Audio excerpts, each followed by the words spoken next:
Assalamualaikum warahmatullahi wabarakatuh.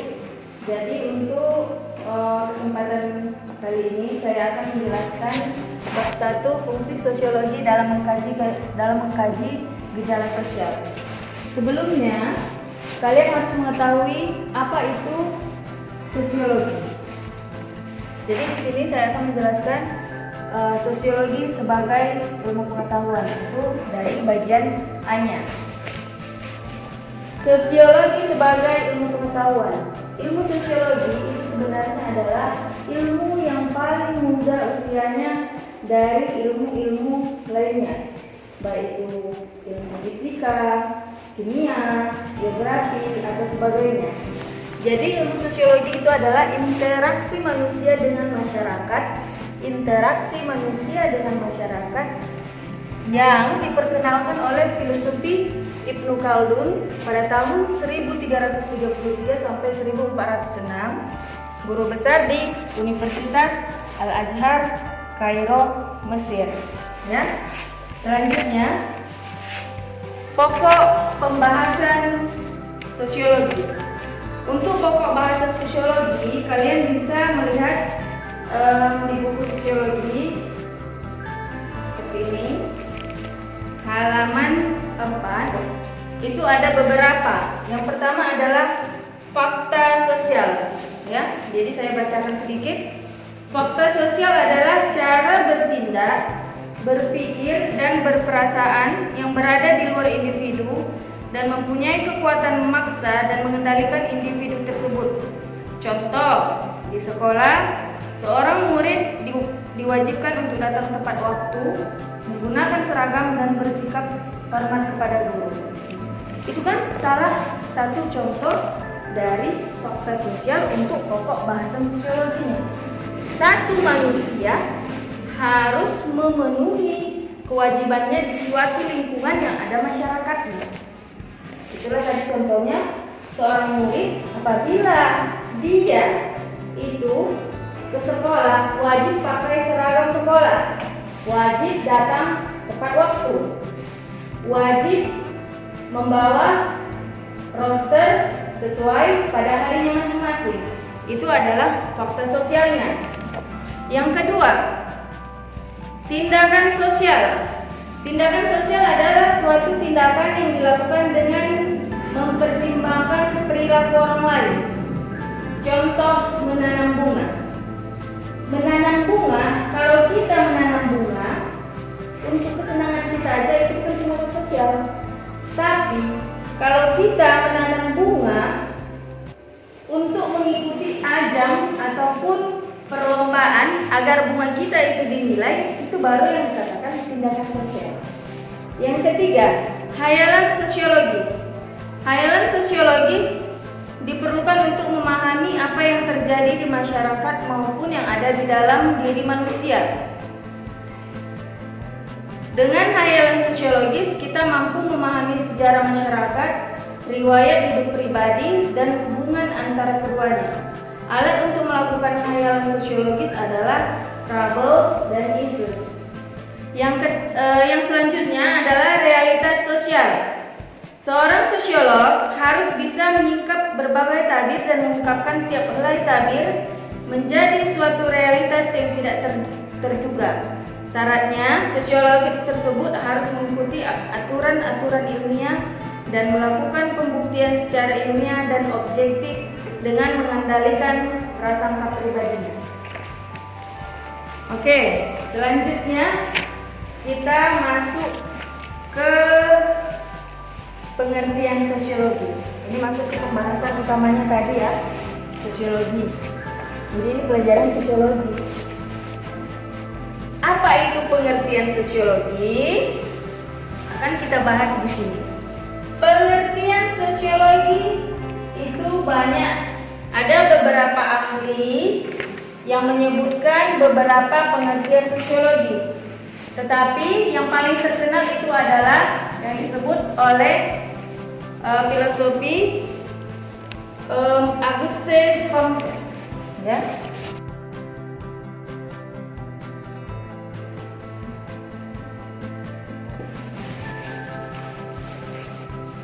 Sosiologi menurut Auguste Comte adalah ilmu tentang masyarakat yang kehidupannya bisa ditinjau atau diamati melalui metode empiris. Jadi menurut bayangan Comte, sosiologi itu adalah mempunyai kedudukan teratas dalam tangga ilmu pengetahuan. Jadi hal yang paling utama untuk kita pelajari itu adalah pelajaran sosiologi. Kenapa? Karena pelajaran sosiologi itu melibatkan kehidupan kita sehari-hari. Karena interaksi satu individu dengan individu lainnya, interaksi individu dengan kelompok, interaksi individu dengan komunitas, kelompok dengan kelompok atau yang lainnya. Jadi itu adalah suatu interaksi, ya. Di sini ada beberapa ahli yang menyebutkan pengertian sosiologi. Yang kedua, menurut Alan Johnson, sosiologi adalah merupakan ilmu yang mempelajari kehidupan dan perilaku, terutama dalam kaitannya dengan suatu sistem sosial, sekaligus bagaimana sistem tersebut mempengaruhi individu, kelompok, dan sebaliknya. Ya. Yang ketiga, Berger dan Kellner. Kata mereka, sosiologi ini adalah ilmu yang selalu mencoba menguak dan membongkar apa yang tersembunyi di balik realitas nyata, karena sosiologi berkeyakinan bahwa dunia bukanlah sebagaimana nampaknya. Yang ketiga, Grauman. Katanya sosiologi adalah suatu ilmu yang mempelajari tindakan-tindakan manusia terkait usahanya menguasaikan diri dalam ikatan tertentu. Berarti segala bentuk tingkah laku kita, penyesuaian diri kita pada lingkungan, penyesuaian diri kita kepada keluarga, kepada tempat yang baru, berarti menurut Grauman itu adalah ilmu sosiologi, ya kan? Yang kelima, J.A.A. Van Dorn and C.Z. Lemers. Sosiologi katanya adalah sesuatu ilmu pengetahuan tentang struktur dan proses kemasyarakatan yang bersifat stabil. Ini ditulis dalam bukunya Sukanto tahun 2009, ya. Yang selanjutnya, G.B.A.F. Mayor Pollack. Sosiologi katanya adalah suatu ilmu pengetahuan yang mempelajari masyarakat secara keseluruhan, yakni hubungan antara satu manusia dengan manusia lainnya, manusia dengan kelompok, kelompok dengan kelompok, baik itu formal atau non-formal. Jadi kau dengan temanmu itu ilmu sosiologi karena ada interaksi. Kau dengan kelompokmu itu interaksi, ya. Itu termasuk dalam ilmu sosiologi. Yang selanjutnya, McG. Sosiologi katanya di sini adalah studi tentang kelompok manusia dan pengaruh mereka terhadap perilaku individu. Yang kedua, studi tentang tatanan sosial dan perubahan sosial. Yang ketiga, pencarian sebab-sebab sosial dari hal-hal, cara-cara di mana fenomena sosial mempengaruhi perilaku manusia. Yang selanjutnya, Paul B. Horton. Katanya di sini adalah sosiologi itu ilmu yang memusatkan penelaahan pada kehidupan kelompok dan kehidupan kelompok tersebut. Terus Fitirim Asarovin katanya sosiologi di sini adalah hubungan dan pengaruh timbal balik di antara gejala sosial. Contoh, ekonomi dengan agama, keluarga dengan moral, hukum dengan ekonomi, gerak masyarakat dengan politik, ataupun hubungan pengaruh timbal balik dengan misalnya gejala geografis, biologis, ataupun yang lainnya. Dan yang ketiga, ciri-ciri umum semua jenis gejala-gejala sosial. Jadi di sini ada beberapa ahli lagi, nanti bisa dilihat dan dibaca pada halaman 10, ya. Selanjutnya, definisi yang dikemukakan oleh para ahli tadi itu memberikan pengertian yang berbeda, tapi ada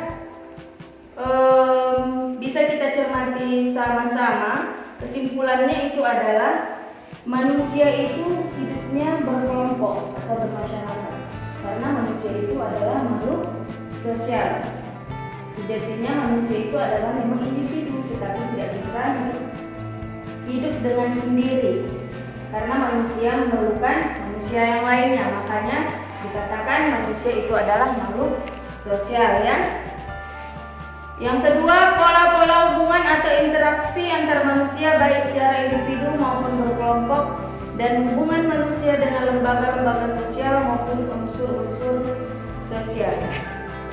Oke, kita lanjut. Alasan kenapa manusia hidup bermasyarakat, ada beberapa alasan, ya. Yang pertama itu adalah A. Kebutuhan hidup mendasar atau primer.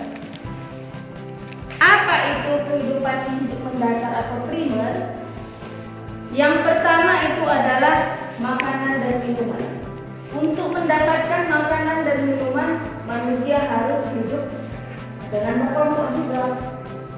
Setiap manusia yang ingin berusaha, yang ingin mencari kerja pasti membutuhkan interaksi atau membutuhkan manusia lainnya untuk mendapatkan makanan dan minuman untuk kebutuhannya sehari-hari. Yang kedua, istirahat.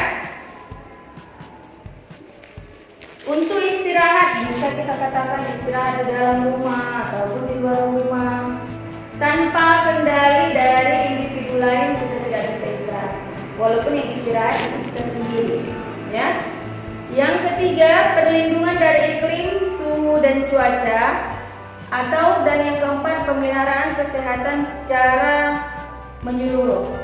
Jadi di sini untuk kebutuhan hidup dan hidup mendasar atau primer itu termasuk dalam kebutuhan dasar kita. Nggak di kandang, pangan, tapi tetap tinggal, ya. Kita memerlukan orang lain untuk bisa memenuhinya. Yang kedua, kenapa manusia itu harus hidup bermasyarakat?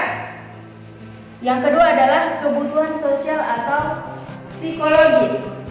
Kebutuhan hidup sosial atau psikologis adalah kebutuhan yang timbul karena pergaulan antara manusia dalam masyarakat. Contohnya di sini adalah kebutuhan terhadap kegiatan-kegiatan bersama. Kita tidak akan bisa mendirikan organisasi, pengajian-pengajian, tempat-tempat perkumpulan ataupun hiburan tanpa adanya manusia yang lain, tanpa adanya individu yang lain. Atau kebutuhan terhadap jalinan komunikasi dengan sesama, kebutuhan terhadap kontrol dan keteraturan sosial, dan kebutuhan terhadap pendidikan, ya. Dan yang terakhir adalah kebutuhan integratif. Kebutuhan integratif ini adalah kebutuhan terpadu yang terdiri atas berbagai macam kebutuhan yang telah dibahas sebelumnya, yaitu yang pertama, kebutuhan terhadap adanya prinsip benar dan salah. Siapa yang akan menganggap kita benar? Siapa yang akan menganggap kita salah? Kalau tidak ada penilaian dari orang lain, pasti kita akan menjadi manusia atau individu yang serba salah. Karena tidak ada tanggapan dari orang lain. Makanya untuk ini kita memerlukan orang lain dalam segala tindakan kita. Yang kedua, kebutuhan terhadap pengungkapan perasaan atau kolektif kebersamaan. Dan yang ketiga, kebutuhan terhadap rasa percaya diri, kebutuhan terhadap pengungkapan etika, dan kebutuhan terhadap rekreasi dan hiburan. Manusia itu perlu rekreasi, perlu hiburan, tapi nggak bisa sendiri. Harus ada individu lainnya, ya.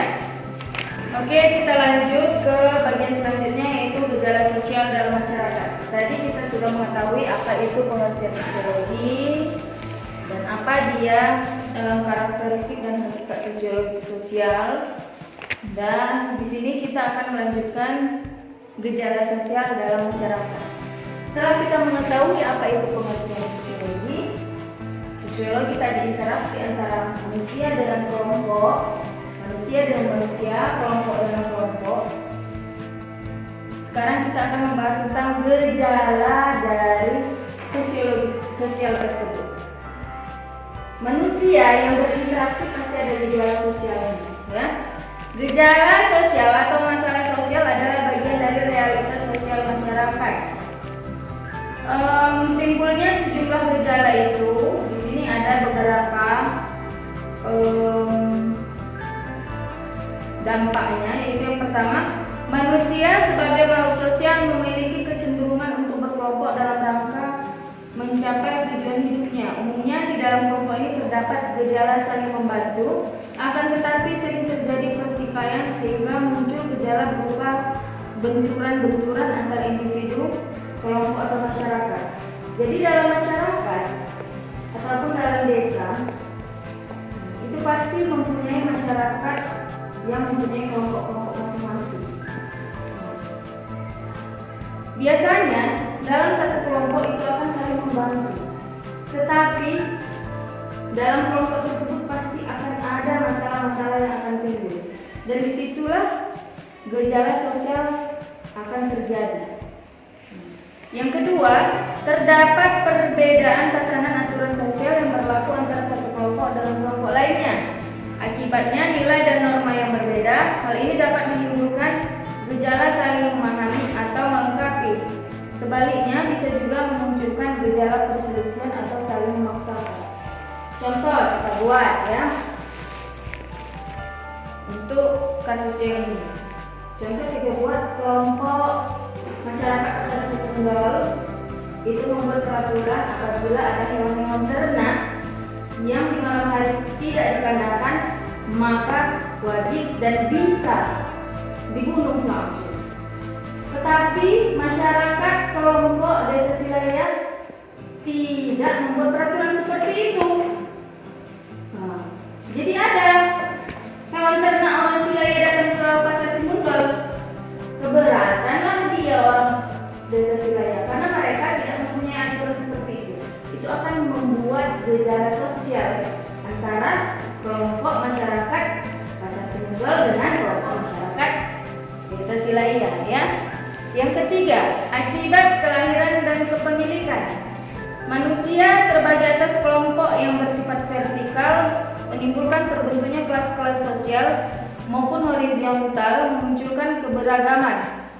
Pengelompokan manusia ini kadang-kadang mampu saling menyesuaikan, namun ada kalanya terlibat pertikaian karena adanya perbedaan kepentingan, keinginan, pendirian, perasaan, ataupun kebudayaan. Sama dengan contoh yang pertama tadi, dalam satu masyarakat itu tidak mungkin semuanya berpendidikan, tapi cita-citanya tetap sama. Cita-citanya adalah memajukan desanya masing-masing, tapi dengan cara yang berbeda-beda. Dari cara yang berbeda-beda itu tadi akan mengalami gejala sosial dan akan menimbulkan pertikaian antara kelompok tersebut, ya. Ataupun dalam satu kelompok masyarakat, misalnya mempunyai beberapa budaya atau mempunyai beberapa agama. Dalam hal tersebut juga akan menimbulkan gejala sosial, baik itu yang positif ataupun yang negatif. Selanjutnya, kehidupan manusia selalu mengalami perubahan dari waktu ke waktu dengan tujuan untuk mewujudkan pola kehidupan yang lebih baik. Namun, beberapa bentuk perubahan justru menimbulkan gejala kemerosotan, kerusakan, bahkan kemunculan. Kita buat contoh yang sama, masih kelompok masyarakat desa Pasar Simundol. Untuk kehidupan manusia desa Pasar Simundol yang mengalami perubahan itu bagian yang mana? Contoh kita buat bagian dari teknologi. Anak-anak remaja Pasar Simundol dulunya itu bersosialisasi pada malam hari cuma main gitar-gitar aja di depan rumah. Nanti kalau udah jam 11, jam 12 pulang ke rumah masing-masing. Kalau sekarang tidak, ada perubahan, era digital makin tinggi, maka remaja-remaja sekarang gila dibuat game-game online. Mereka berkumpul hanya untuk bermain game online, menghabiskan tenaga,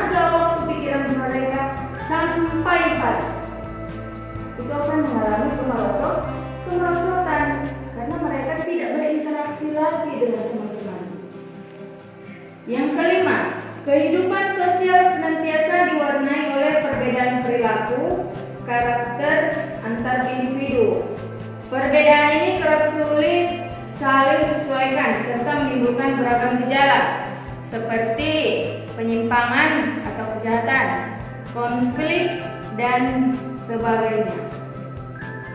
Kalau sudah ada perbedaan perilaku, karakter antara kita dengan teman kita, banyak yang tidak cocok, pasti akan menimbulkan beberapa gejala sosial, baik itu yang positif ataupun negatif. Kalau kau, anak-anak baik, berteman dengan yang nakal, hanya ada dua pilihan. Kau akan menjadi nakal atau kau menarik teman-temanmu menjadi anak yang baik. Ya.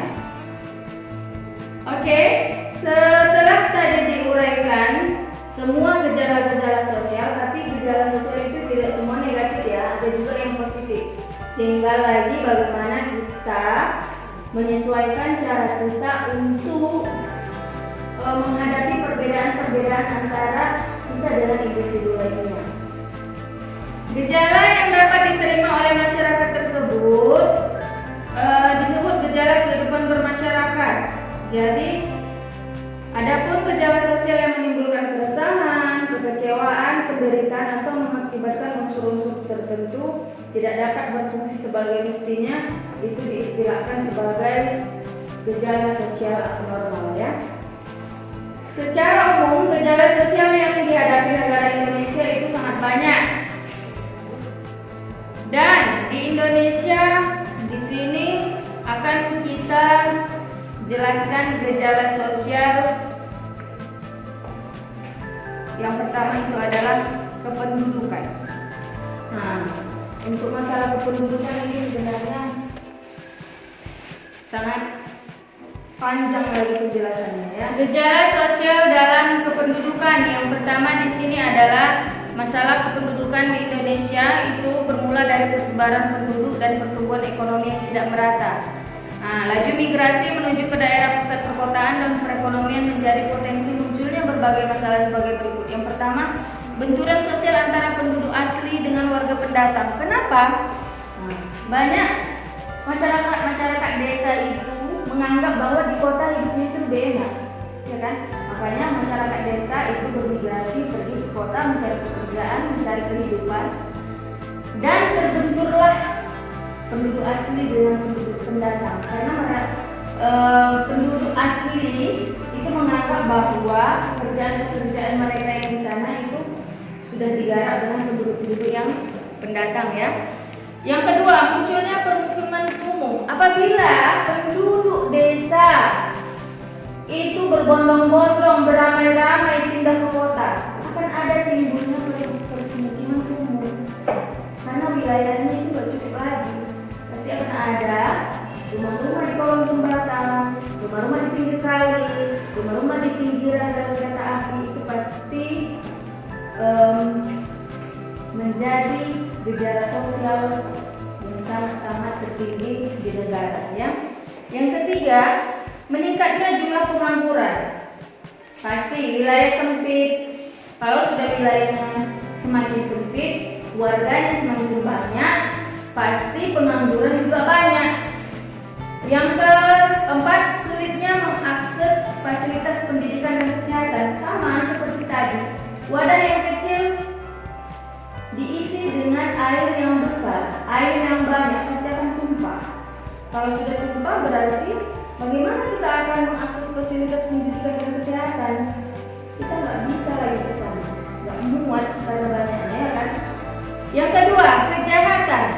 Secara sosiologi, menurut Lightheller and Kellen dalam Sunarto tahun 2008 terdapat beberapa tipe kejahatan. Yang pertama adalah kejahatan tanpa korban atau victimless crimes. Apa itu kejahatan tanpa korban? Itu adalah kejahatan yang pelakunya sebagai korban tindakannya sendiri. Contohnya itu adalah berjudi dan penyalahgunaan narkoba. Itu adalah gejala sosial yang negatif ya. Dia yang berjudi, dia yang penyalahgunaan narkoba, yang rugi siapa? Dia sendiri. Karena dia yang menjadi penjahat pada diri sendiri. Yang kedua, kejahatan terorganisasi. Contohnya penjualan barang hasil kejahatan dan perjudian gelap. Banyak ya. yang dicuri, yang dirampok, setelah itu ada yang menadahnya. Yang ketiga, kejahatan terorganisasi transnasional.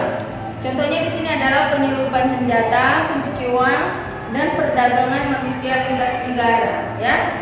Yang selanjutnya, kejahatan kerah putih. Ini lebih keren ya. Contohnya itu adalah korupsi. Orang-orang yang ganteng, orang-orang yang rapi, tapi ternyata dia itu jahat. Pakai dasi, ya kan? Dan yang terakhir itu adalah kejahatan perusahaan. Contohnya itu adalah kejahatan terhadap konsumen atau kejahatan terhadap buruh atau karyawan tersebut. Oke? Gejala yang selanjutnya itu adalah lingkungan hidup. Apa saja? Yang pertama, pencemaran air, tanah, udara. Itu adalah contoh-contoh dari pencemaran lingkungan hidup. Sekarang kita masuk ke fungsi sosial terhadap gejala sosial. Oke. Fungsi sosiologi terhadap gejala sosial. Yang pertama, manfaat kajian sosiologi terhadap gejala sosial. Sosiologi dapat memberikan pengetahuan tentang pola-pola interaksi sosial yang terjadi dalam masyarakat. Dengan demikian, kita sama-sama mengetahui bahwa interaksi antara individu dengan individu, individu dengan masyarakat, individu dengan kelompok, kelompok dengan kelompok itu adalah fungsi dari sosiologi. Yang kedua, sosiologi dapat membantu mengendalikan setiap tindakan dan perilaku individu dalam kehidupan masyarakat. Pasti sekali ya. Yang ketiga, sosiologi mampu mengkaji status dan peran individu sebagai anggota masyarakat. Yang keempat, selanjutnya, sosiologi meningkatkan pemahaman terhadap keragaman nilai, norma, tradisi, dan keyakinan yang ada di dalam masyarakat sehingga mencegah timbulnya konflik sosial. Jadi menimbulkan tegang rasa ya. Dan yang terakhir itu adalah sosiologi membentuk individu yang tanggap, kritis, rasional, dan menghadapi gejala ataupun masalah sosial yang semakin kompleks saat ini, serta mampu mengambil sikap dan tindakan cepat untuk mengatasi apa-apa saja gejala sosial tadi ya. Secara empiris, sosiologi juga memiliki sejumlah bidang kajian khusus yang memampukan para sosiologi untuk memahami beberapa gejala sosial dalam kehidupan bermasyarakat. Adapun bidang kajian sosiologi adalah yang pertama, sosiologi keluarga, sosiologi agama, sosiologi ekonomi, sosiologi gender, sosiologi hukum, sosiologi industri, sosiologi kependudukan, sosiologi perdesaan, sosiologi perkotaan, pendidikan, pembangunan, dan deviasi. Jadi nanti untuk penjelasannya itu bisa dilihat pada halaman 24 ya. Yang kedua, manfaat sosiologi. Manfaat sosiologi yang pertama adalah untuk perencanaan sosial. Bagaimana kita untuk merencanakan perencanaan sosial yang ada di dalam kehidupan masyarakat. Itu adalah manfaat sosiologi. Yang kedua, untuk penelitian juga. Yang ketiga, untuk pembangunan. Dan yang keempat, pemecahan masalah sosial. Dan yang terakhir itu adalah peran sosiologi. Apa saja peran sosiologi dalam masyarakat? Menurut Malcolm dan Hahn, seorang sosiolog dapat berperan sebagai peneliti, sebagai konsultan kebijakan, sebagai teknisi, ataupun sebagai guru atau pendidik, dan sebagai pekerja sosial. Sampai di sini